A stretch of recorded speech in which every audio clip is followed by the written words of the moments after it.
fourth meeting of Howard Thurman with the DOC retreat group, which was held at 9:30 a.m. Sunday, July 25th, 1971, in Santa Barbara. I think the first 3/4 of the talk are included. After that, the public address system conked out, and hopefully the last bit will be spliced on from an inferior tape later. Whither shall I flee from thy presence?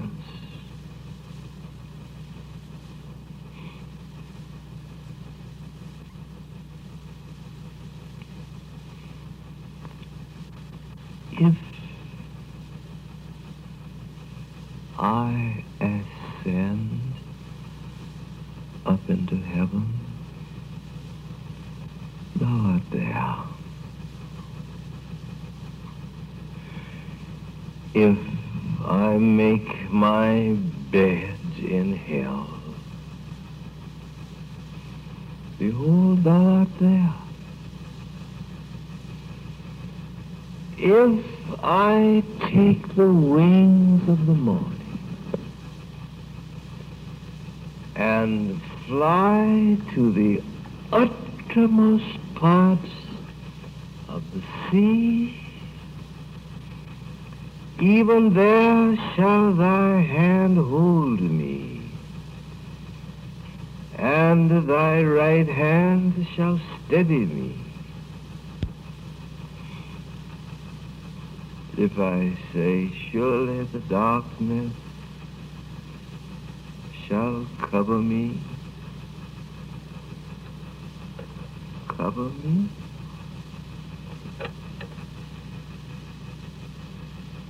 cover me.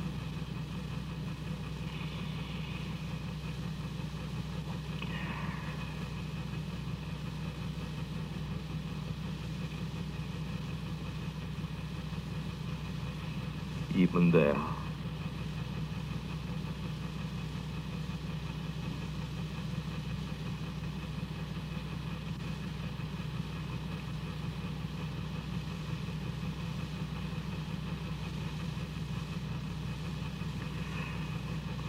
the light shineth as the dark.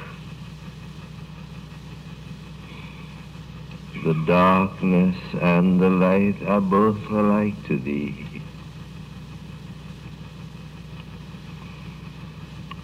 For thou hast covered me in my mother's womb. In thy book all my members were written, which in continuance were fashioned.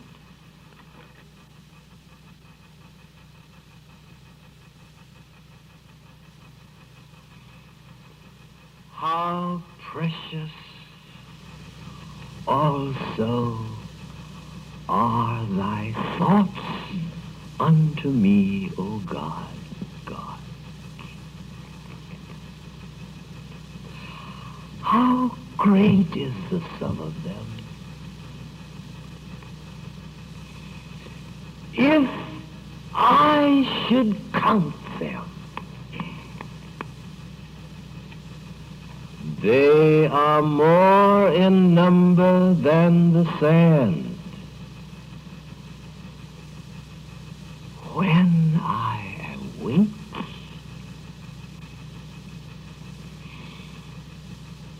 I am still with thee. Search me, O God, God, God, and know my heart.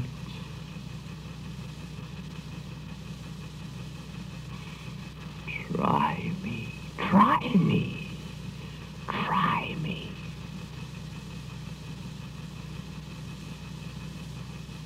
And know my thoughts.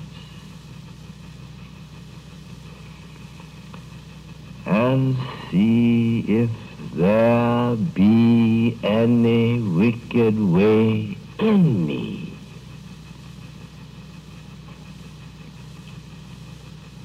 and lead me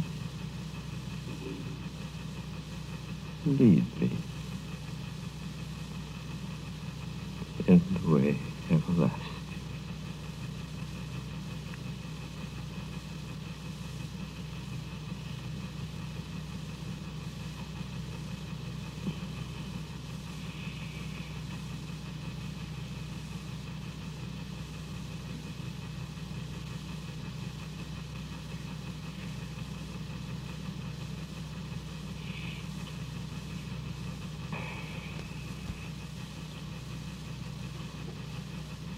I dreamt God took my soul to hell.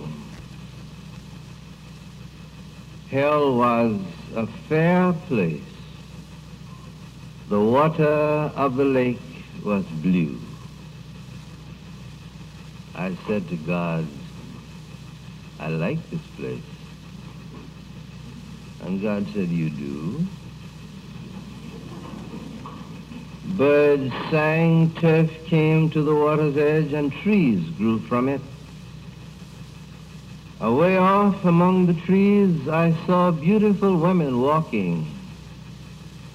Their clothes were of many delicate colors, and they clung to them, and they were tall and graceful and had yellow hair. Their robes trailed over the grass. They glided in and out among the trees. And over their heads hung yellow fruit, like large pears of melted gold. And I said to God, this is very fair. I would like to go up and taste. And God said, wait. And after a while, I noticed a very fair woman pass, and she looked this way and that way, and drew down a branch, and it seemed that she kissed the fruit upon it softly and went on her way, making no rustle as she passed over the grass. And I saw other and other women come, making no noise, and they glided away also over the grass, and I said to God, what are they doing? And God said, they are poisoning. And I said, how? God said, they touch the fruit with their lips. When they have made a tiny wound in it with their 4 teeth, they set in it that which is under their tongue. They close it with their lips that no man may see the place, and pass on. And I said to God, why do they do that? And God said that another may not eat.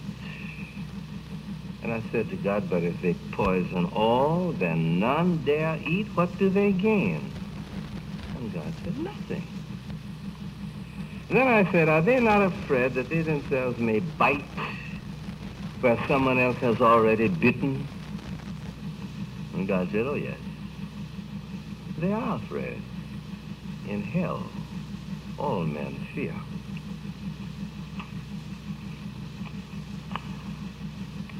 And then he took me to another place, another section. And to my right, among the trees, were men working. And I said to God, I should like to go and work with those men. Hell must be a very fruitful place because the grass is so green. And God said, nothing grows in the garden they are making. We stood looking, and as I saw them working among the bushes, digging holes, but in them they set nothing. And when they had covered the hole with sticks and earth, each went away off and sat behind the bushes, watching. And I noticed that as each man walked, he set his foot down carefully, looking where he stepped. And I said to God, what are they doing? And God said, they're making pitfalls into which their fellows may sink. And I said to God, why do they do that? And God said, because each man thinks that when his brother falls, he will rise. And God said, how will he rise? And God said, he won't rise. And I saw their eyes gleam from behind the bushes.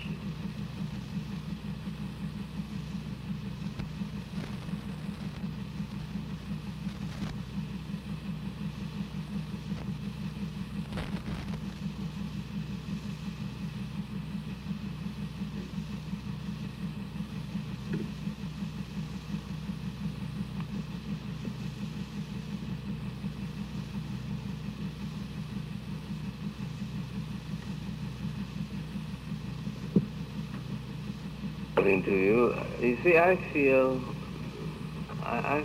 that God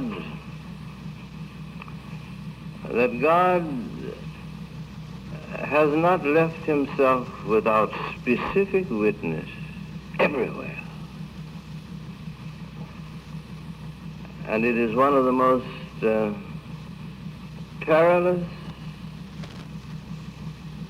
temptations of the religious spirit to assume that the witness of God is confined to its own tongue, its own language, its own experience.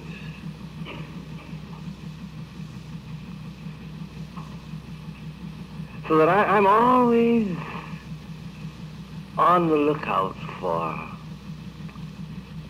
his footprints. And when I'm reading along, pursuing something else, here he turns up with the most startling bit of illumination. And it comes again and again as a special grace. And this is one of them. I was reading, some years ago, I was reading this story aloud to one or both of our daughters, I don't remember. And it's a story with which you're familiar. It's Felix Salten's Bambi. Do you remember that? And I ran into this passage, and I want to read it to you. You may remember it. It's a passage on death in Bambi. Do you remember it? The leaves were falling from the great oak at the meadow's edge. They were falling from all the trees. Now one branch of the oak reached high above the others and stretched far out over the meadow. 2 leaves clung to its very tip. It isn't the way it used to be, said one leaf to the other. No, the other leaf answered. So many of us have fallen off tonight. We are almost the only ones left on our branch. You never know who's going to go next, said the first leaf. Even when it was warm and the sun shone, a storm or a cloudburst would come sometimes, and many leaves were torn off, though they were still young. You never know who's going to go next. The sun seldom shines now, sighed the second leaf, and when it does, it gives no warmth. We must have warmth again. Can it be true, said the first leaf? Can it really be true that other leaves come to take our places when we're gone? And after them, still others and more leaves? It is really true, whispered the second leaf.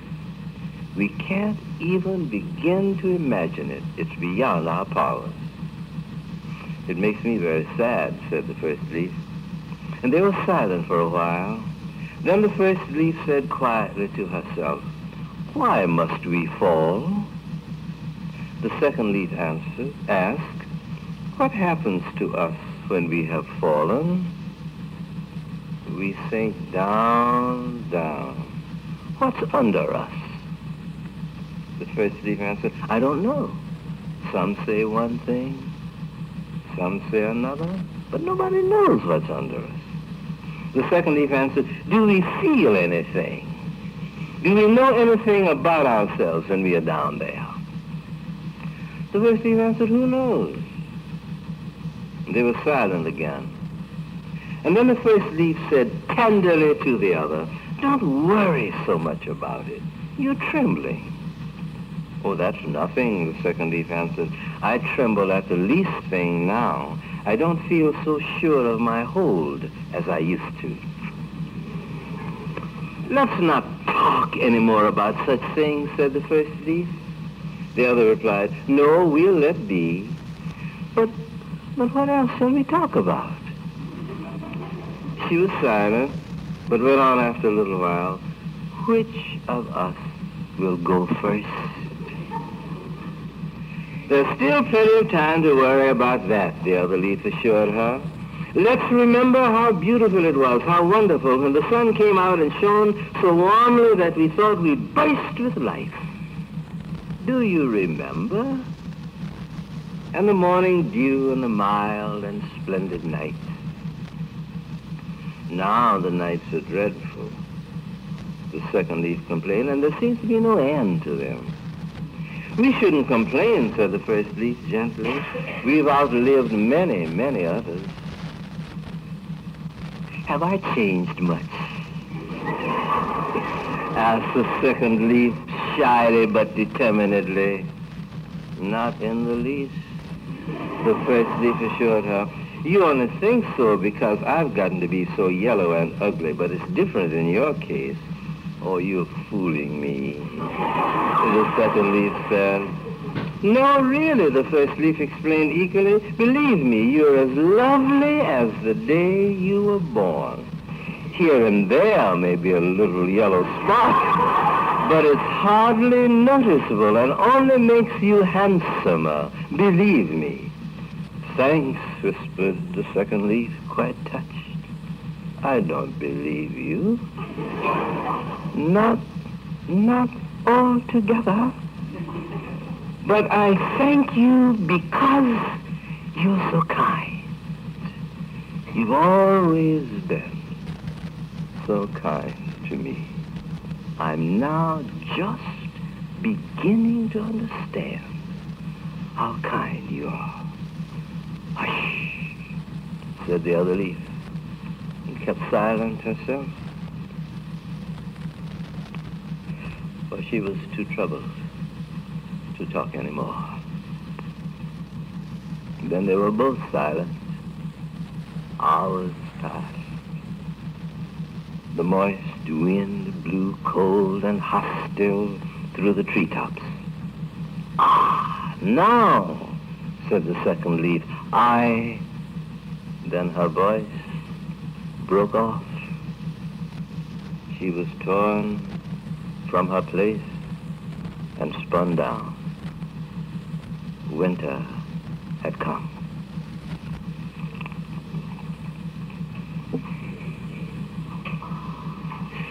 Almost ready to go to work.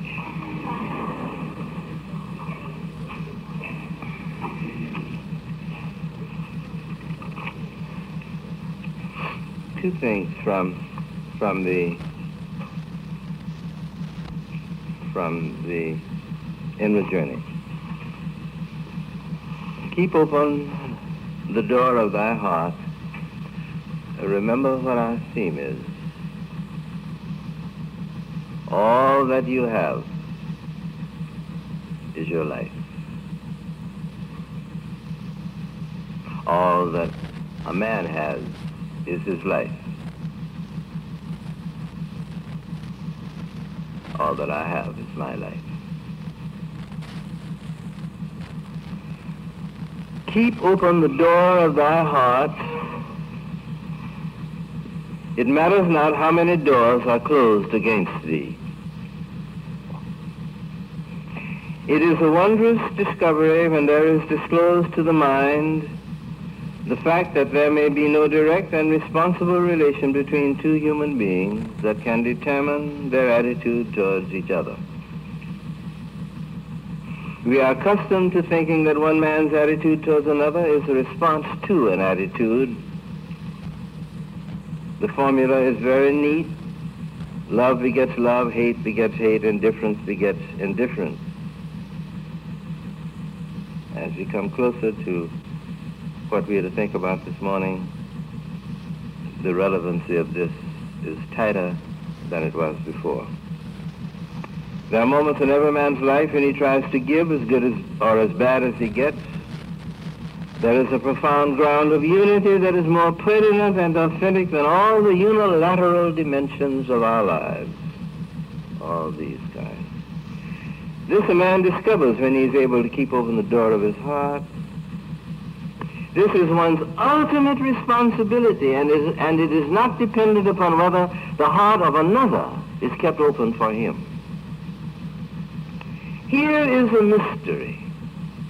If sweeping through the door of my heart there moves continually a genuine love for you, it bypasses all your hate, all your indifference, and gets through to you at your center. You're powerless to do anything about it.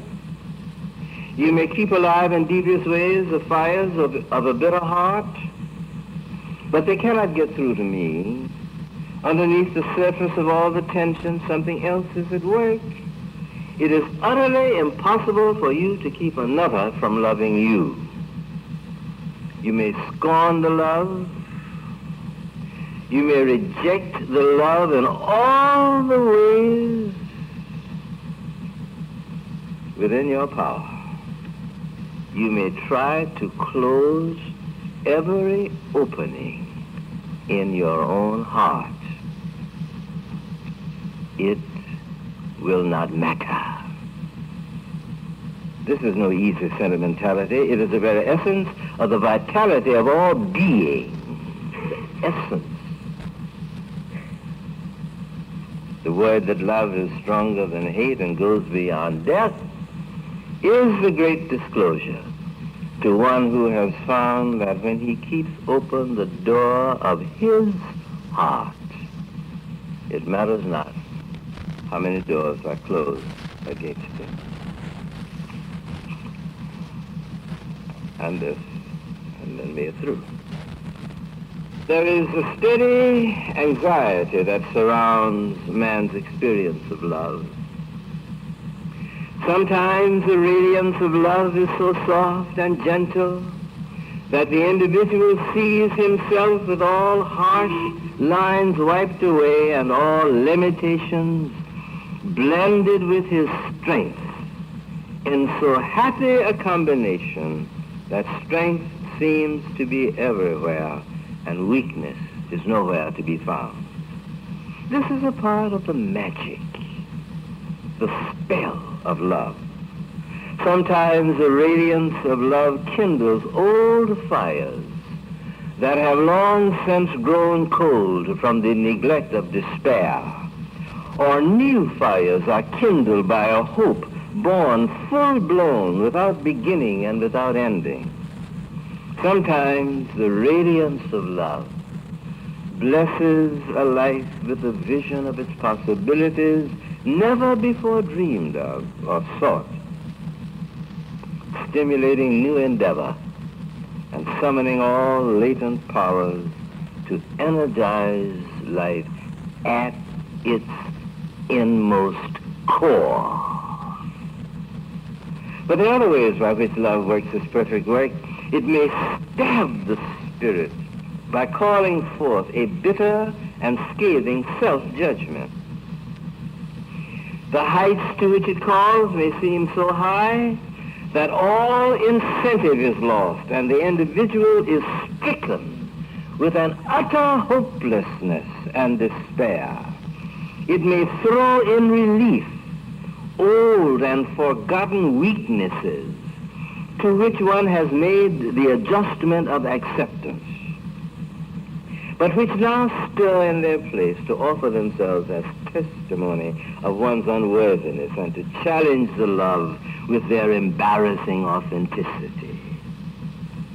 It is at such times that one expects love to be dimmed under the mistaken notion that love is at last based upon merit and worth. Behold the miracle. Love has no awareness of merit or demerit. It has no scale by which its portions may be weighed or measured. It does not seek to balance giving and receiving. Love loves. This is its nature. But this does not mean that love is blind, naive, or pretentious. It does not mean that love holds its object securely in its grasp, calling all that it sees. It does mean that love holds its object securely in its grasp, calling all that it sees by its true name, but surrounding all with a wisdom born both of its passion and its understanding. Here is no traffic in sentimentality, no catering to weakness or to strength. Instead, there is robust vitality that quickens the roots of personality, creating an unfolding of the self that redefines, reshapes, and makes all things new. Such an experience is so fundamental in quality that an individual knows that what is happening to him can outlast all things without itself being dissipated or lost. Whence comes this power which seems to be the point of referral for all experience and the essence of all meaning? No created thing, no single unit of life can be the source of such fullness and completeness, for in the experience itself a man is caught and held by something so much more than he can ever think or be, that there is but one word by which its meaning can be encompassed: God. Hence the psalmist says that as long as the love of God shines on us undimmed, not only may no darkness obscure, but also we may find our way to a point in other hearts beyond all their weakness and beyond all their strength, beyond all that is good and beyond all that is evil in them. There is no thing outside ourselves, no circumstance, no condition, no vicissitude that can ultimately separate us from the love of God and from the love of one another. And we pour out our gratitude to God that this is so.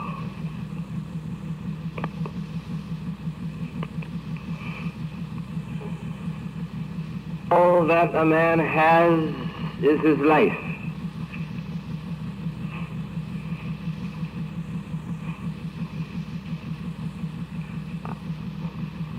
I hope that if you sometimes start hallucinating, you won't hear yourself just saying this over and over again.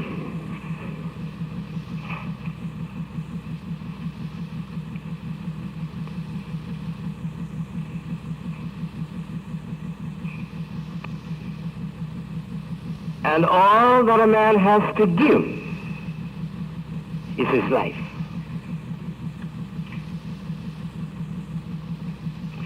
Therefore, central to the commitment of the life to God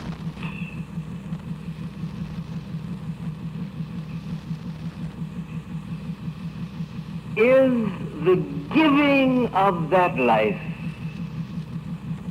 to life.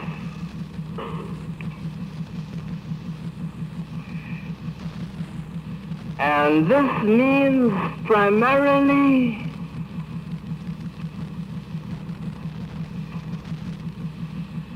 giving of that life to other lives.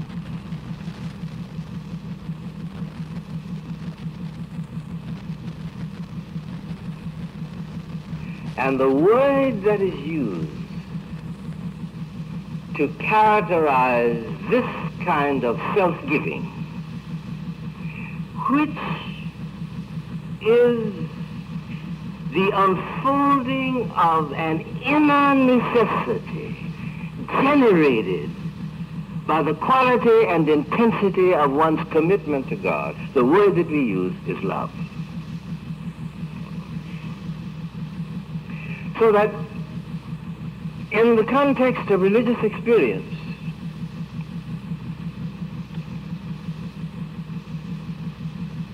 love is not something exterior to the life, like a mechanism that one manipulates.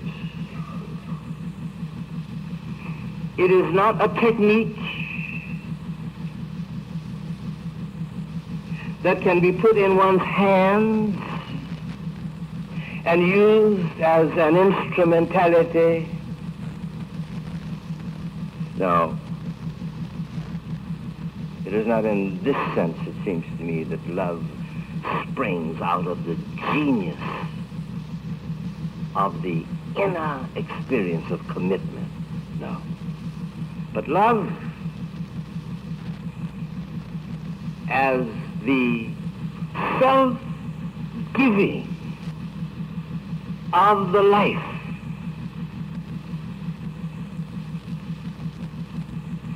to life,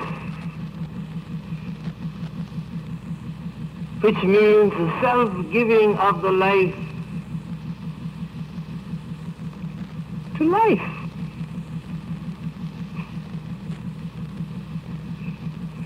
And this creates at once a very great and critical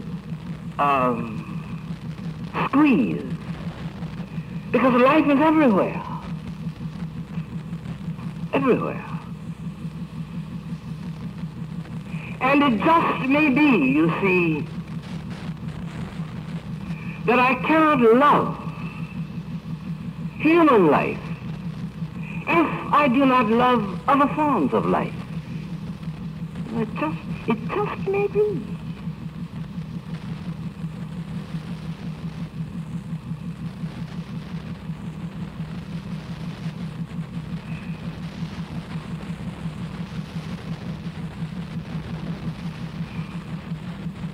One day someone asked Olive Schreiner, why is it you're not a Christian? Well, they didn't put it to her in that crude way. But she answered an advertisement to become the governess of the children of a Dutch Reformed minister in Johannesburg. And when she presented herself, the children just opened up like flowers. They loved her on sight. And she just enveloped them while the minister watched this. And he said, fine, we want you. But he said, in your credentials, you say nothing about your religion. And she said, well, as far as religion is concerned, I'm a kind of free thinker, a sort of free wheeler. And he said, well, you have all the qualities we're looking for, but since you don't think straight about religion, you ought to come for half price.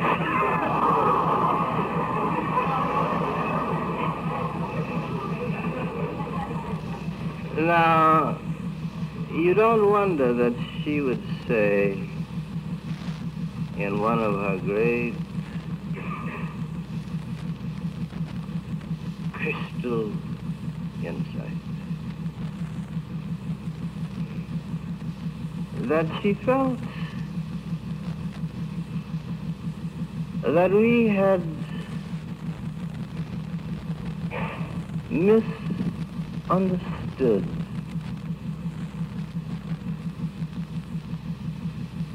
Jesus Christ, which is very daring for a freewheeler. It's all right for a theologian to tell us this.